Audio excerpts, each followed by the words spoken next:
Ganda ng panahon dito. Nakakatanggal talaga ng stress pag dito ka sa mga view. Pagka ano, gustong gusto ko mga ganitong lugar. Ala! Oh, di! Lo! Sumudi. Sino ba to? Oy, oy! Anong ano mo? Ba't nagpa-practice ka? Hindi, meron akong laban eh. Laban? Meron akong laban. Sino pangalan mo? Si Boy Kopal. Uy! Si Kupal pala to. Oo. Puka wala ka namang ano mag-boxing. Wala naman sa talent mo mag-boxing na ganyan. Hindi, meron to.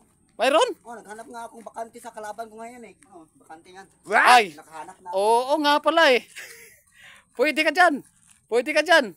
Ha? Oo nga, kasi yung kalaban ko malakas eh. Ay nak. Puro mga ilang ano ba? Knockout ka agad? Knockout kalaban mo? One round lang, one round. One round lang? Knockout na agad, one round. Si ano? Sino? Si Boy Ungas. Knockout Boy lang. Ungas. Oo. Ay, di ka obra kay Boy Ungas. Ay, tato. Wala ka man tato eh.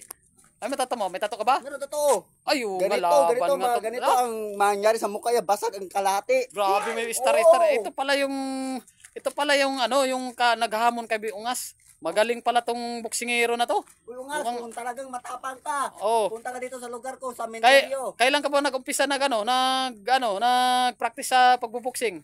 Matagal na to, isang taon na to mahigit. Isang taong ka na nag-jogging dito? Oo, para kay Boy Ungas lang to. Sof, Ang inano ko, ang gitraining ko para kay Boy Ungas lang to. Nako. One round, knockout. Nak- Dito ka dito.